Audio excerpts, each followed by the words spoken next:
How taxes and subsidies change market outcomes. Price elasticity. The most commonly used elasticity concept is price elasticity of demand and supply. Price elasticity din ang ginagamit na elasticity concept. Ito rin ang measure na kung gaano masusukat yung sensitivity ng quantity demand sa sarili niyang price. Next is price elasticity of demand. Is the percentage change in quantity demanded divided by the percentage change in price. Ito yung porsyentong nababago sa quantity demanded ng goods or service tapos i-divide sa porsyento ng bagong price. Kumbaga, supply divided by sa price ng supplies. There are 5 types of price elasticity demand. First, perfectly inelastic. Second, inelastic. Third, perfectly elastic. Fourth, elastic. And 5, unitary. First is perfectly inelastic o very inelastic. Ito lang yung walang pakiyong consumer sa pagbabago ng presyo ng product. Example, sa isang local market, may isang tinapay lang. So, ang gagawin niya is maghahanap ng bagong store para makabili ng tinapay. Pero yung store na yun, malayo pa sa consumer. Tapos yung consumer naman, magkukonsume pa siya ng gas, oras to get there. As a result, yung supermarket na yun, itataas nila yung price bago pa makarating si consumer. Second is perfectly elastic o very elastic. Ito lang yung very responsive yung consumer sa price na nagbabago. Example, yung isang pretzel store, nagdagdag sila ng 5 cents. So, dito naman matatawag na very elastic siya kasi yung consumer hindi na bibili, pupunta na sa ibang store. Price elasticity of supply. The percentage change in quantity supply divided by the percentage change in price. Ito lang yung computed siya na responsiveness ng mga consumer sa supplies ng product or services, pagtapos magbago ng market ng price. Question: what information price elasticity provides? Price elasticity of demand and supply tells us exactly how quantity responds to a change in price. Classifying demand and supply as elastic or inelastic. It is helpful to classify elasticities by relative responsiveness. Economists usually describe supply and demand by the terms elastic and inelastic. Price regulations. Price ceiling, when regulation forces lower price. This means that price control will cause only relatively small shortages or surpluses in the short run, but large ones in the long run. The government imposes a price ceiling to control the maximum price that can be charged by supplier's commodity. The effect of price ceiling. Quantity supply decrease, it causes quantity shortage of the amount. Quantity demand minus quantity supply. Price ceiling, good or bad? Price ceilings, while well-intentioned, often do more harm than good when implemented in supply and demand in the markets. The advantage can reduce price below the market equilibrium price. The purpose of price ceiling. This put a limit on the most you have to pay, or that you can change for something it set a maximum cost, keeping price from using above a certain level. When regulations forces higher price. The opposite of price ceiling is a price floor, which set a minimum size that can be charged. A price floor is a government or group imposed price control or limit on how price can be charged for a product, goods, commodity, or service. Price floor benefit. It is usually done to protect buyers and suppliers, to manage scarce resources during difficult economic times. Price floor, good or bad? This is good because whereby more goods are supplied than demanded. Quality regulations. Total revenue along demand curve. The way in which elasticity changes along a demand curve and its relationship to total revenue. Pinapakita dito kung paano nagbabago ang isang elasticity with the demand curve at kung ano nga ba ang kaugnayan nito sa kabuuang kita. For example, when the output is 0, then ang total revenue ay 0 din. Why? Kasi kung ang price is 0, syempre wala kang kabuuang kita o tutubuin. Nag-start sa 0 kung saan yung demand yung demand natin ay inelastic. Kapag tumaas ang price, syempre yung demand natin mababawasan. So, dapat yung kabuuang kita tataas para sa susunod, yung demand natin tataas din. Total revenue is at a maximum when elasticity equals 1. Kung nakikita nyo sa graph na A and B, kapag ang demand ay elastic, ang kabuuang kita ay bababa with an increase in price. While the demand is inelastic, yung total revenue o kabuuang kita ay tataas pati na rin yung price. Ayun yung pinagkaiba nilang dalawa. Kapag elastic, yung kabuuang kita bababa pero tataas yung price. Kapag inelastic, yung kabuuang kita o revenue tataas pati na rin yung price. Since marami tayong concept ng elasticity, gaya na lang ng price elasticity of demand and the price elasticity of supply. I-define natin kung paano sila magkaiba. Ang price elasticity of demand or PED ay ang measure of how sensitive the quantity demanded of it is to its price. Like the price rises o tumaas, the quantity demanded falls for good. While yung price elasticity of supply naman ay kung paano ito nagsusupply ng maayos na service sa market pagkatapos nitong magpalit ng presyo sa market. At meron pang mga elasticities. One is income elasticity of demand and two is cross-price elasticity of demand. The first one is defined as the percentage change in demand divided by the percentage change in income para mag-equal siya sa income elasticity of demand. While the cross-price elasticity of demand is defined as the percentage change in demand divided by the change in the price of a related good. Question number 8.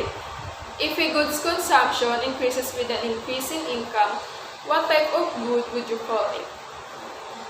Comes from the word increases with an increase in income, we call it normal goods. Because this good experience an increase in its demand due to a rise in consumers' income. Normal goods are sometimes divided into luxuries and necessities. Yung luxury ay yung mga bagay na parang gusto mo lang makuha or magkaroon. While yung necessity ay yung bagay na dapat meron ka or kailangan. Inferior goods. Ito naman yung kabaligtaran ng normal goods. Ito yung goods na kung saan ang kinokonsumo ay bumababa kapag tumataas yung kita. And the income elasticity of demand is negative. Ang pinagkaiba nilang dalawa, yung income elasticity of demand ng normal goods ay positive. And yung income elasticity of demand naman ng inferior goods ay negative. Substitutes. Comes from the word substitute, ibig sabihin, kapalitan. Kung sa kabila, tumaas yung price, sa kabila naman, tataas yung demand.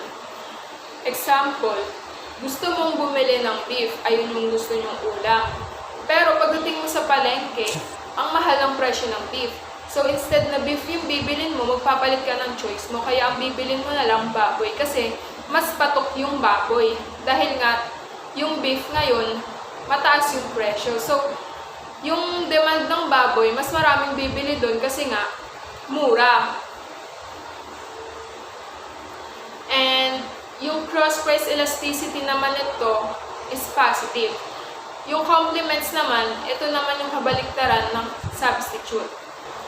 Bumaba yung price niya at tataas din yung demand. Ibig sabihin, kapag bumaba yung price, ibig sabihin, mas maraming bibili kasi mababa yung price. Sino ba naman gustong bumili ng mahal, diba? Siyempre, dun tayo sa mas mura. Tapos, ang cross-price elasticity of demand naman ng complement ay negative. While the cross-price elasticity of demand ng substitute ay positive. Ganun lang yan. Yung sa normal goods, income elasticity of demand is positive. While the inferior goods, the income elasticity of demand is negative.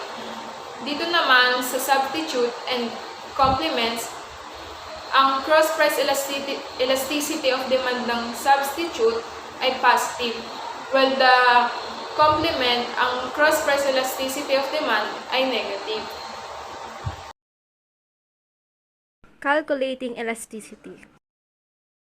Calculating elasticities. Shift factors such as income or the price of another good shift the entire demand curve. Price elasticity measures the responsiveness of quantity demanded or supplied of a good to a change in its price. It is computed as the percentage change in quantity demanded or supplied divided by the percentage change in price. The power of supply or demand analysis.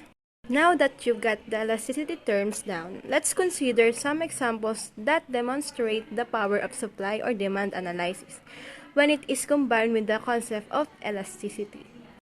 In space planning, supply and demand analysis is a fit or gap analysis across time of demand for business space and the supply of buildings or space in the current or planned portfolio. Supply and demand have an important relationship because together they determine the price and quantities of the most goods and services available in given market. What is a good example of supply and demand? So there is a drought and very few strawberries are available. More people want strawberries than there are berries available. The price of strawberries increases dramatically. A huge wave of new unskilled workers come to a city and all the workers are willing to take jobs at low wages. What are the benefits of supply and demand? When managers consider both the supply and demand side, they can understand the big picture and make better decisions on resources allocation to create the most value for customers, fulfill customer demand, and generate more sales. Elasticity and shifting supply and demand. Let's now turn to shift in supply and demand. Knowing the elasticity of the supply and demand curves allow us to be more specific about the effect of shift in supply and demand. An elastic supply curve means that a small change in price typically results in a greater response in the provided quantity. Because the demand curve is generally downward sloping, a shift in the supply curve either upward or to the left will result in a higher equilibrium price and a lower equilibrium quantity. How elasticity can cause shifts in demand and supply. The more elastic the demand curve, the more likely that consumer will reduce quantity instead of paying higher price. The more elastic the supply curve, the more likely the sellers will reduce quantity sold instead of taking lower prices. What causes a shift in supply-demand? Meanwhile, a shift in the demand or supply curve occurs when a goods quantity demanded or supply changes, even though the price remains the same. Shifts in the demand curve imply that the original demand relationship has changed, meaning the quantity demand is affected by a factor other than price. After discussing the Chapter 6, we will now proceed to Chapter 7, which is taxation and government intervention. So, sabi ni Calvin Coolidge, collecting more taxes than is absolutely necessary is legalized robbery. So, ibig sabihin, ang pagkuha daw ng taxes or buwis na mas mataas kaysa sa dapat na bayaran nila ay tinatawag na pagnanakaw pero sa legal na paraan. Aware naman tayo kung ano yung tax. Ang tax yung Tagalog ay buwis ay binabayaran ng mga taong may negosyo or kahit ng mga nagtatrabaho or kahit na bumili ka lang sa tindahan is meron na ding tax yun. Yun yung tinatawag na tax. At kapag daw binayaran natin ito sa government agency na kumokolekta ng buwis, pinapaikot nila iyon sa loob ng isang bansa. Merong dalawang graph dito sa figure 7. Graph A and Graph B. Pinapakita dito yung consumer surplus and producer surplus. So, ano nga ba yung consumer surplus? So, yung consumer surplus is the value the consumer gets from buying a product less its price. So, yung consumer is nagkakaroon siya ng benefits by getting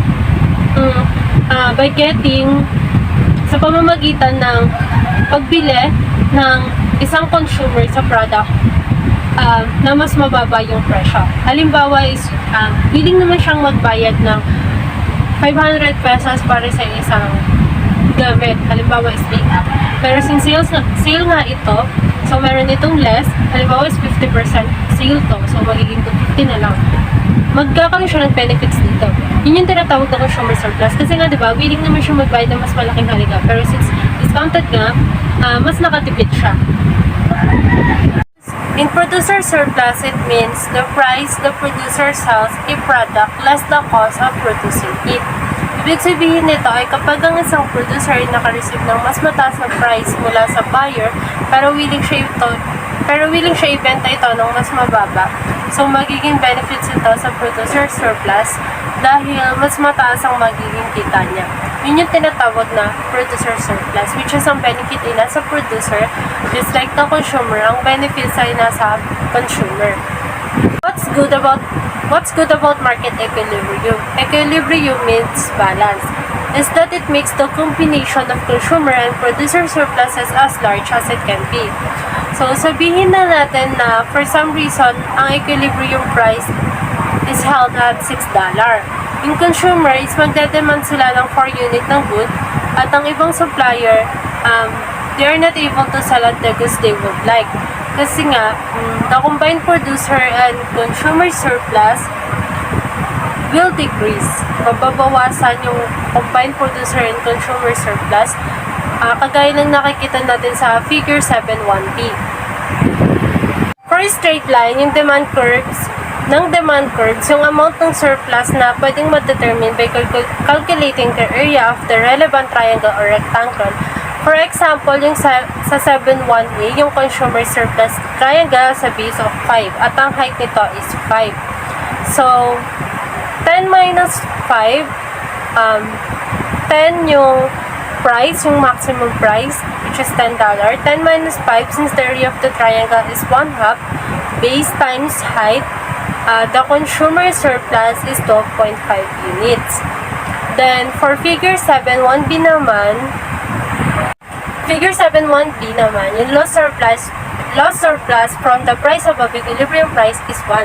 So, it is calculated by determining the height of the triangle. So, yung height ng triangle, look at the sideways, it is 1. Then, so, 5 minus 4 is 1. And the base is 2, which is 6 minus 4. Making the area of loss surplus is, para makomplete ito, yung 1/2, i-multiply sa 2 times 1, yung base, and yung height. In this case, the consumer and producer share in the loss equally. So, kapag daw yung higher price ay na-transfer sa 4 unit ng surplus from the consumer to producer, it is calculated by determining the area of the rectangle. So, para ma-determine ito, i-multiply lang yung base at saka yung height created by the origin and output. 4 and prices is 5 and 6, which is equals to 4. Kasi nga, 6 minus 5, i-multiply sa 4 minus 4 equals to 4. This leaves the consumer with 8 units of surplus. There are 2 examples to fix the ideas of consumer and producer surplus. So, example is, think about the water you drink. So, what does it cost? Almost nothing. Given the water is readily available. So, meron itong mababang presyo. Since namatay ka mula sa uhaw, because of the thirst, dahil walang tubig, you have the water, you are getting an enormous amount of consumer surplus from that water. Then, next naman is, a ballet dancer who loves to dance. Gusto niyang sumayaw, pero wala siyang pera para mag-train ng sayaw.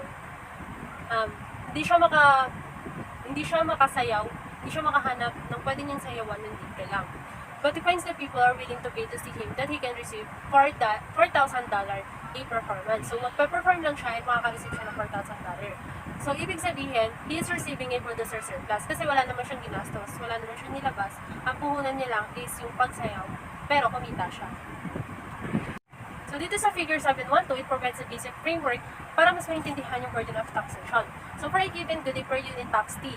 So, tax means T, yung nakikita niya sa graph, it is the tax paid by the supplier increases the price at which supplier are willing to sell that good.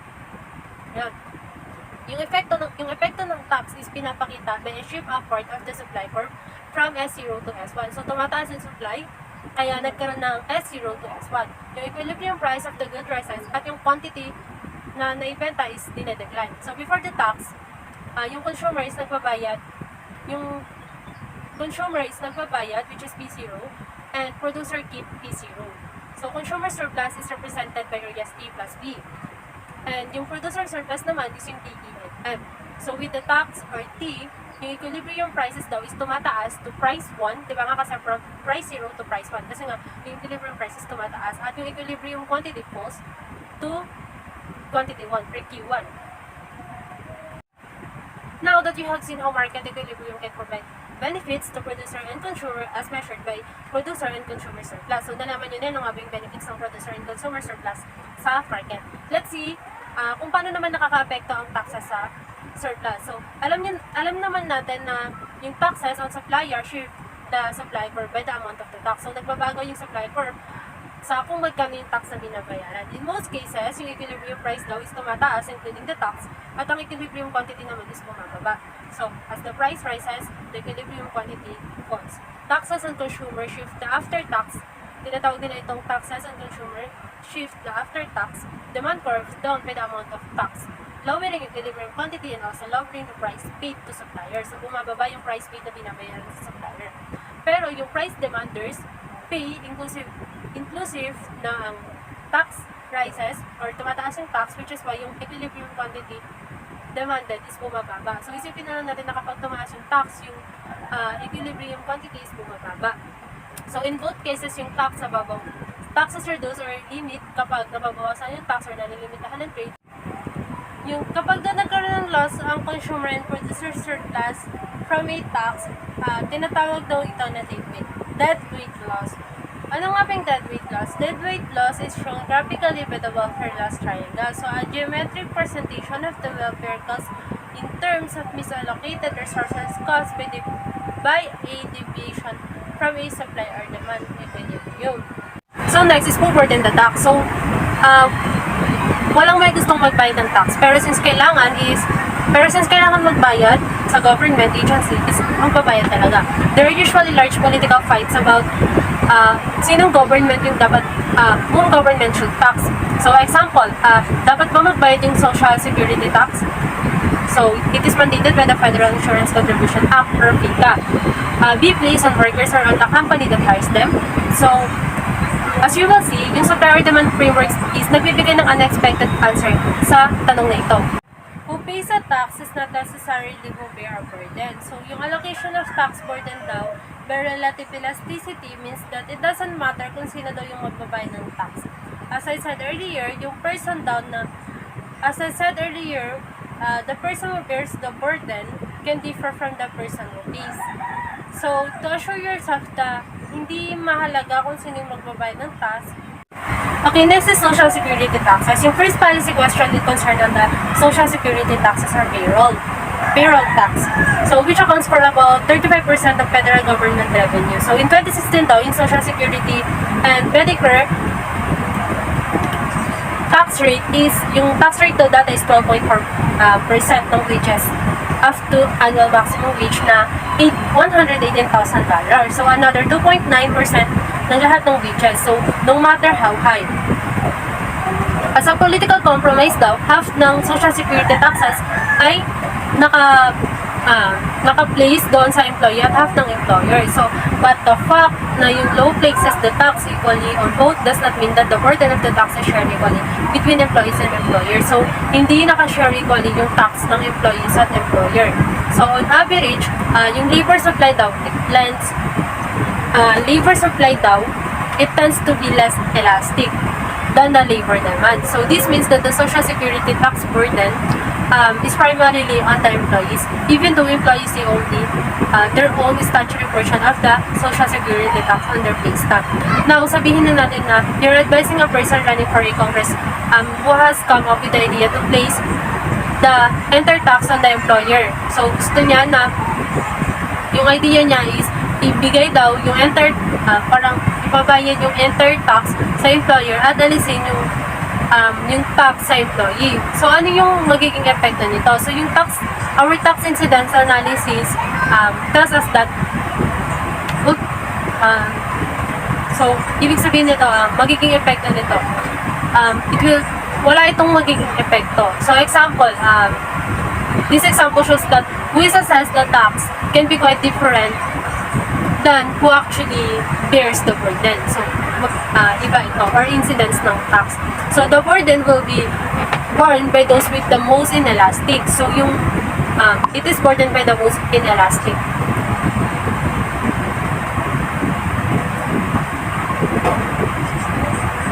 It is burdened by the most inelastic supply or demand because they are less able to get out of paying the tax substitute. So, what do you tell the candidate? Is the idea a good one or not? So, magandang idea daw ba ito or not? Although economically, it will not make any difference who pays the tax.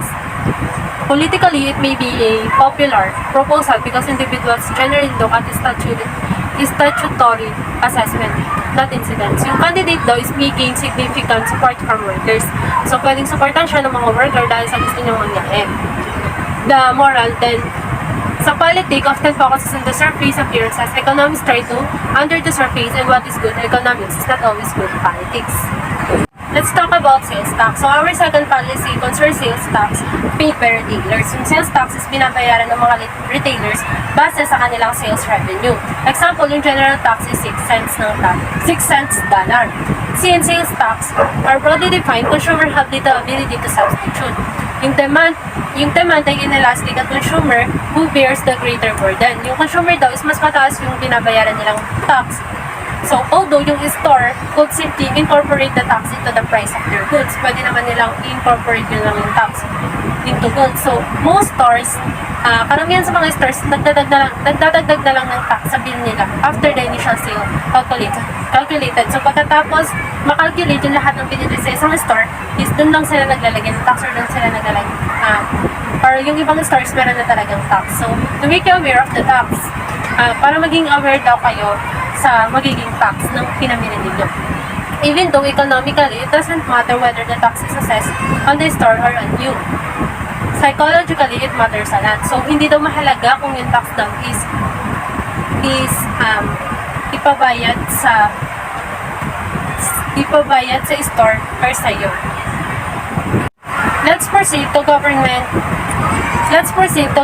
intervention as explicit taxation. So, taxes are not only way government affects our life. So, hindi lang naman to taxes ang nagiging epekto nito sa atin. Example, yung government daw is nag-establish sila ng batas na nagdidictate kung ano yung dapat natin gawin. Ano yung price na dapat ibigay natin, ano yung price na dapat impression natin sa isang goods, and kung ano yung working conditions na acceptable. So, this second part of the chapter continues the discussion of such issues, which began in chapter 5.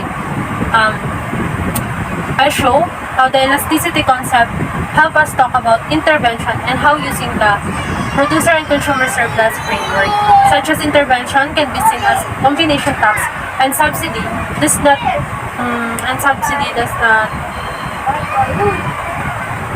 show off government books. To see how government intervention in the market can be viewed as combination tax and subsidy. So, malalaman pa natin yung government intervention sa next topic, which is price ceilings and floors. So, it is for the next reporter. Government intervention as implicit taxation.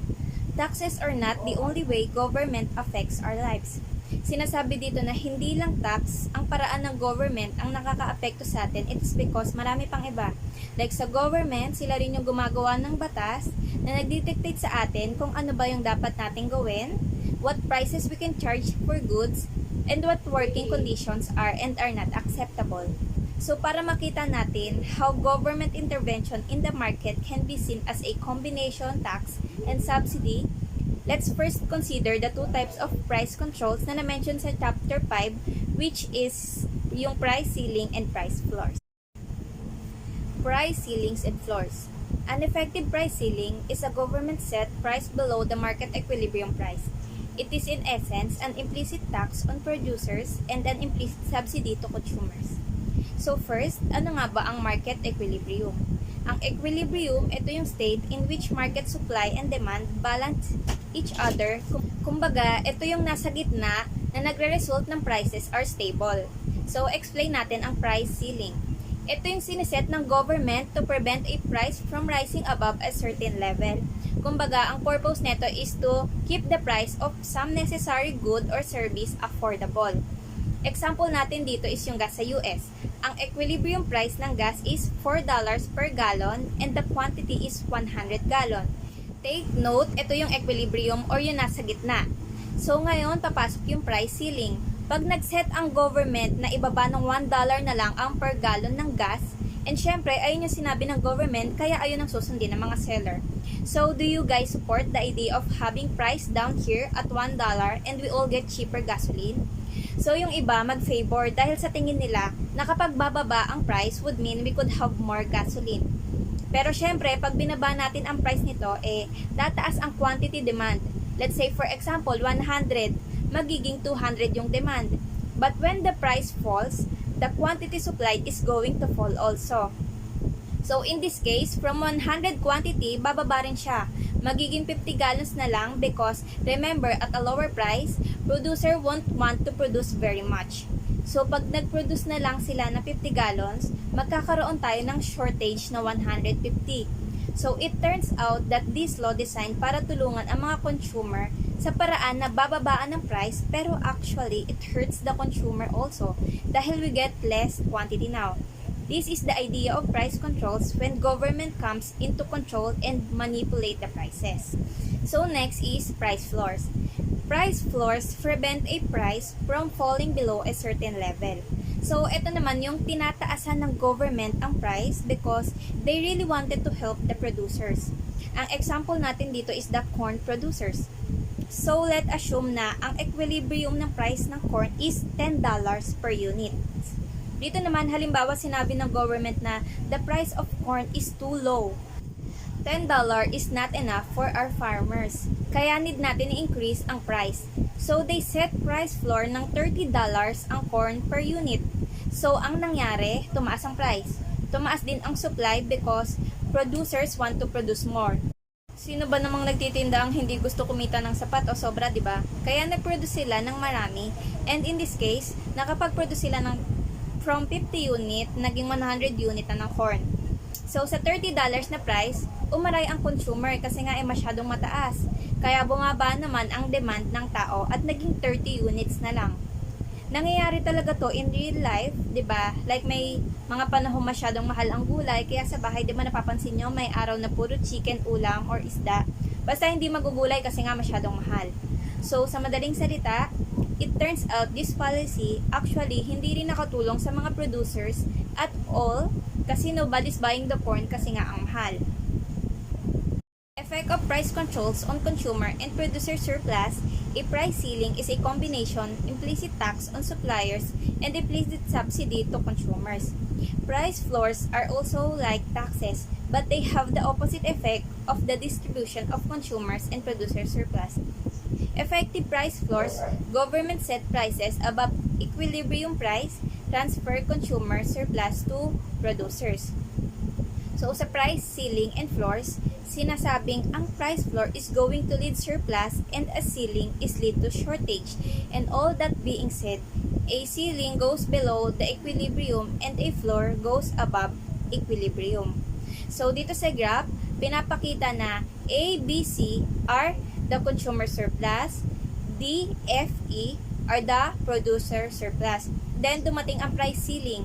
Yung A, B, D, consumer surplus na siya, and yung F, naging producer surplus. D, from producer-consumer, E, deadweight loss suppliers, and yung C, naging deadweight loss sa consumer. Price ceiling causes a deadweight to society. The society losses with price ceiling. So, subsidy is basically the sum of money that the state na nagbibigay sa mga tao from a certain industry para makip yung presyo ng product or services they're selling lower than it would have normally been. The difference between taxes and price controls. While the effects of taxation and price controls are similar, there is an important difference. Price ceilings create shortages, taxes do not. Dahil ang tax kasi is leave the people free to choose how much they want to supply and consume as long as they pay the taxes. Because so far, we have assumed that suppliers can choose how much or how little they want to supply. There are shortages. So, ang i-discuss ko po ay rent-seeking, politics, inelastic. So, ang definition ng rent-seeking, politics, inelastic is if price controls reduce total producer and consumer surplus. Ang sinasabi lang dito na kapag kontrolado ang presyo ng gobyerno sa goods or services ng mga business owner, ay mababawasan ang sobrang pag-abuso sa presyo ng mga business owner dahil yung iba ay nag-overprice. Kaya merong ginagawa ang gobyerno na naglalagay sila ng SRP sa bawat product upang maiwasan ito.